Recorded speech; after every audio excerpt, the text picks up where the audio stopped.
आज देश को विदाई दे रहा है 200 से ज्यादा पायलटों को मारने वाला मिग-21।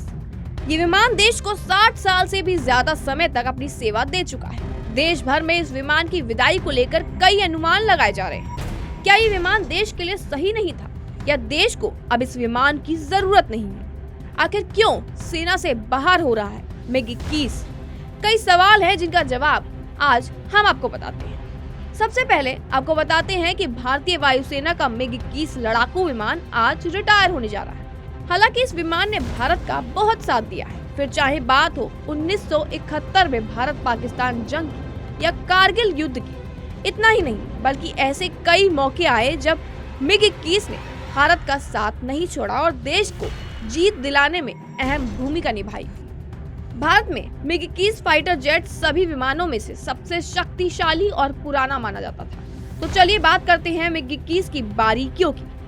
ये विमान भारत कब आया, क्या है इसकी खास बातें और आखिर किसने और क्यों इस विमान को सेना से बाहर निकालने की मांग की? इस समय हर किसी के दिमाग में ये सवाल खड़े हो रहे होंगे। तो चलिए बारीकी से समझते हैं मिग-21 विमान को। इस विमान को भारत में साल 1963 के करीब लाया गया और इसके बाद इसे भारतीय वायुसेना में शामिल कर दिया था। इस विमान को भारत का बैकबोन भी कहा जाता है। इतना ही नहीं बल्कि कुछ लोगों का कहना है कि इस विमान ने 6 दशकों की सेवा देकर देश के साथ एक अटूट रिश्ता कायम कर लिया है। मिग-21 एक ऐसा योद्धा है जिसने भारत का हर बार न सिर्फ साथ दिया था बल्कि देश को हर बार गौरव भी महसूस करवाया है।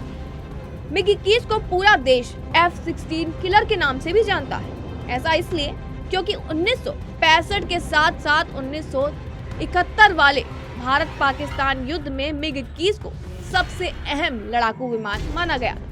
इतना ही नहीं बल्कि 1999 में हुए कारगिल युद्ध और 2019 में बालाकोट एयर स्ट्राइक में मिग-21 ने पाकिस्तान के सबसे ताकतवर और एडवांस F-16 लड़ाकू विमान को बुरी तरह धूल चटा दी थी। जबकि F-16 विमान अमेरिका के बनाए गए सबसे शानदार विमानों में से एक माना जाता था। जैसे ही मिग-21 विमान ने ऐतिहासिक काम कर दिखाया था तब देश ही नहीं बल्कि पूरी दुनिया में इसके नाम की चमक थी। इस विमान की स्पीड आवाज की स्पीड से भी तेज है।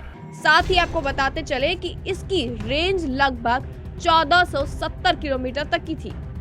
हालांकि इस विमान को चलता फिरता कॉफिन भी कह सकते हैं और ऐसा इसलिए क्योंकि बीते कुछ सालों में मिग-21 को उड़ता ताबूत बुलाया जाने लगा और इसकी वजह थी मिग-21 विमानों में एक के बाद एक दिक्कत आ रही और लगातार सैकड़ों मिग-21 क्रैश होते जा रहे थे, जिसकी वजह से इसने 200 से ज्यादा पायलटों को मौत के घाट उतार दिया था। और यही कारण है कि मिग-21 को उड़ता ताबूत कहा जाने लगा।